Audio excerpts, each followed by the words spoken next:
Dünya dağınıq Angliya futbol çolpuni David Beckham ve onun ayali Victoria Beckham bilen İngiliz tilini öğrenganiz barmı? Bugünkü videomuzda David Beckham ve onun ayali Victoria Beckham'ның Ellen DeGeneres bilen boğan söhbetinden araya görürüz.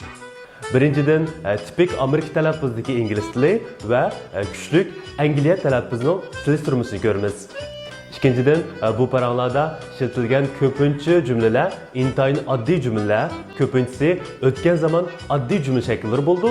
Şuna sizge bir tekrar bulup kalması. Onundan sırt elbette biz alayda toxtulduğan muhim boğan bir iki söz cümleler var. Kredi qıtığımız bugünkü videoda olsun.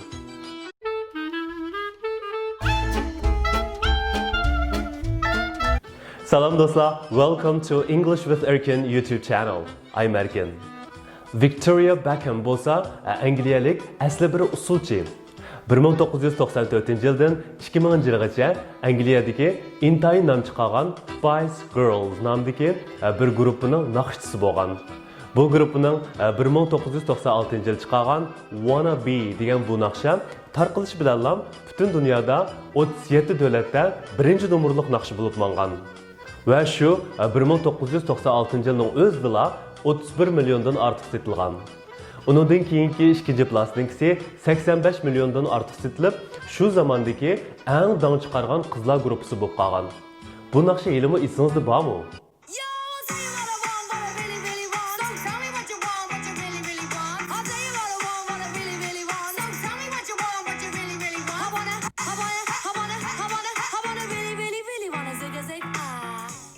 Aldı bilen bu qısqa diyalogni bir ko'rib o'tamiz. Ellen DeGeneres bo'lsa Victoria Beckham'ning Instagram'a chiqargan ma'lum bir videosi to'g'risida so'raydi. Bu nima ish deb. Victoria Beckham bo'lsa tushuntirish berdi nima ish bo'lganligi to'g'risida. Avval bu parchani bir ko'raylik, ondan jumla to'xtalamiz. You were in Times Square dancing. This was so much fun. I was with my best friend. We were in New York. I'm not going to lie, we'd had a bit of tequila, possibly a little bit too much tequila, and we were like, hey, let's go to Times Square and let's dance. And But those people just all of a sudden realizing they're dancing with Victoria Beckham in Times Square. I mean, what lucky people. I know, the Cookie Monster was over the moon. Yeah, well, yes, you were dancing with the Cookie Monster. You were in Times Square. You were in Times Square dancing. Sen Times Square'da usul oynab etgansan. O'tgan zaman addiy jumla shakli. This was so much fun. I was with my best friend. We were in New York. Intayin ko'ngillik bo'lganda men eng yaqin do'stim bilan birga biz New Yorkda edik. I'm not gonna lie. We'd had a bit of tequila, possibly a little bit too much tequila. Rost gapni qilsam, biz ozroq tequila ichib olgan bo'lishimiz kerak, balkim sal-pal jiq ichib olgan bo'lishimiz kerak. Okay, bu jumlada we'd had a bit of tequila dedi. We'd had degani we would had ning qisqartirilgan shakli ham would have deydigan jumla shaklining o'tgan zaman shakli. Would have, should have, could have degan bu cümleler to'g'risida boshqa bir videoda maxsus to'xtalishimizga to'g'ri keldi. Ammo buguncha we'd had a bit of tequila degan jumlaning sal jiqaroq ichib olgan bo'lishimiz kerak degan ma'nosini bilib olsangiz bo'ldi. We were like, hey, let's go to Times Square and let's dance. Times maydoniga boraylik adash, shu yerga berib usul o'ynaylik degan ma'no chiqdi.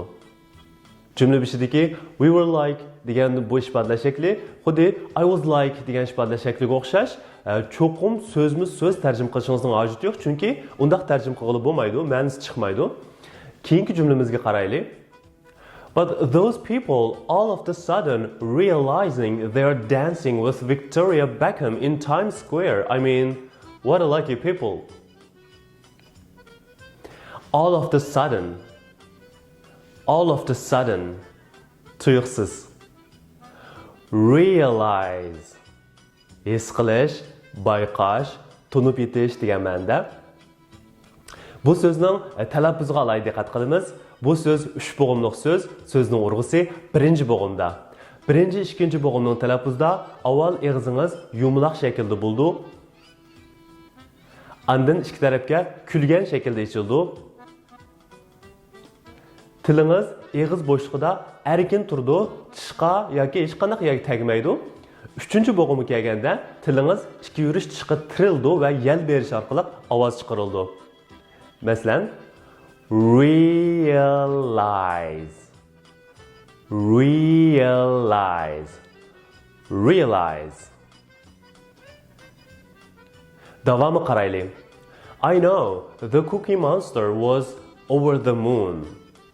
I know degan bu ifodalar shakli intayin eg'iz til bo'lib, bu yerda men bilaman emas, balki xuddi Uyg'ur tilida deydiganimizdek, shuni deyman degan ma'noni bildirdi.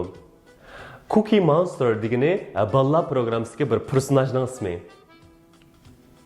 Diqqatimizni over the moon degan ifodalar shakliga markazlashtiramiz. Over the moon ning ma'nosi intayin mamnun bo'lish, ziyoda xushal bo'lish degan ma'noda. Cümle ichida ko'pincha over the moon about something, over the moon with something shaklda ishlatildi. Yes, you were dancing with the Cookie Monster. To'g'ri, Cookie Monster bilan birga usul o'ynab etibkansan. Bu yerda Alan dedi, bu maydondagi kishilar tuyuqsizlar Victoria Beckham bilan birga usul o'ynayotganligini his qilgan bo'lsa, nima degan talay kishilar bu deb. Endi bu parani qayt ko'raylik, cho'qim boshqacha his qilasiz. You were in Times Square dancing. This was so much fun. I was with my best friend. We were in New York.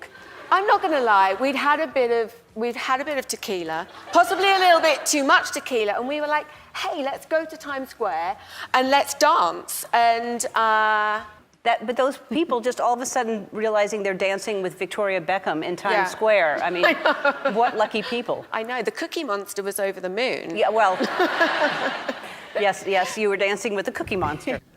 1999-yili 7-oyda Victoria Beckham bo'lsa, dunyoviy futbolchi o'lpini David Beckham bilan to'y qildi. Ularning bugungacha 3 o'g'il va 1 qiz farzandi bor. You look great. Thank you. You look great. I haven't seen you in a long, long time. It's been a long time. I'm happy to see you I'm again. happy to see you too. I haven't seen you in a long, long time. It's been a long time. Xuddi Uyg'ur tilida bir mezgil ko'rishmagan biraylar bilan qayt ko'rishgan vaqtingizda ishlatadigan bu ko'rishmaganimizga ajab uzoq bo'libdi degan mushu jumla intayin ko'p ishlatilgandek, ingliz tilida bu I haven't seen you in a long time or it's been a long time degan ikki jumlami intayin keng qo'llandi. Jumla shakli jihatdan biz burungi darslarimizda bir qancha qatim so'zlab o'tgan present perfect simple, ya'ni hozirgi zamon mukammal shakliga tushadi. Bu ikki jumla so'z qo'llingizga o'rnab ketsinki, xuddi Uyg'ur tilida tabiiy degandek, bu ikki jumlani ingliz tilida tabiiy ishlatiladigan bo'lishingiz kerak. Now please repeat after me. I haven't seen you in a long time. I haven't seen you in a long time. It's been a long time. It's been a long time. Bu ikki jumlani sal uzun desangiz, o'xshash ma'no ifodalaydigan qisqa eg'iz til shakli bor. U bo'lsa long time no see. Long time no see. I asked if you were still handsome because it's been a while. A while. Bir mezgil vaqt. She said you were still handsome. Handsome. Handsome. O'g'illarga erlarga ishlatilgan kelishgan degan ma'noda. Ikkimiz ko'rishmaganga xil bo'pti.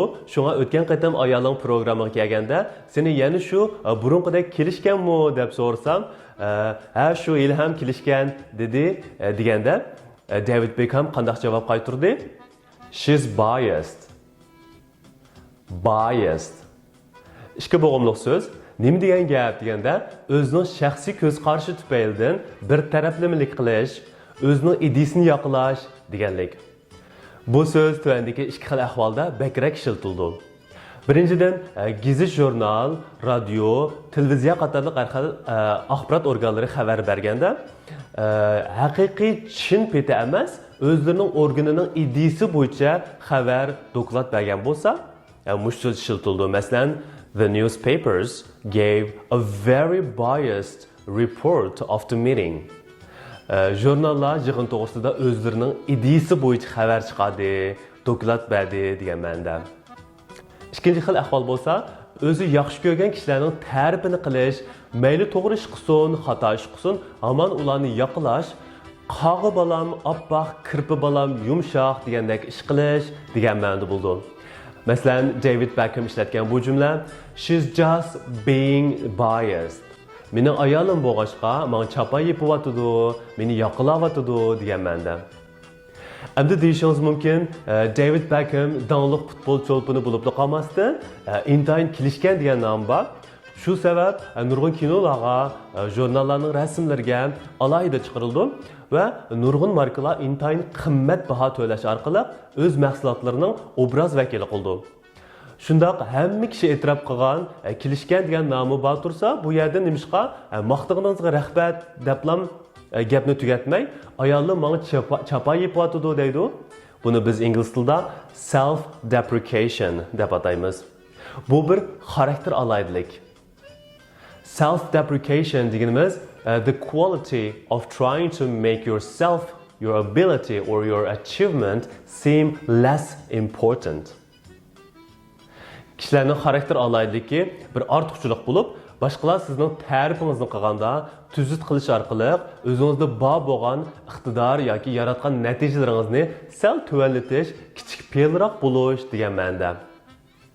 Angliyalik kishilarda bu xil self-deprecation xarakteri, sal kichik fe'lroq bo'lish mijoz xarakteri bir qadar umumlashgan va o'zlari shuni e'tirof qildi. Oxirida David Beckham kichik qizi to'g'risida gap qildi. Qani ko'raylik. She's a little princess. She's a mummy's girl, but also she's a big daddy's girl, which I'm over the moon about.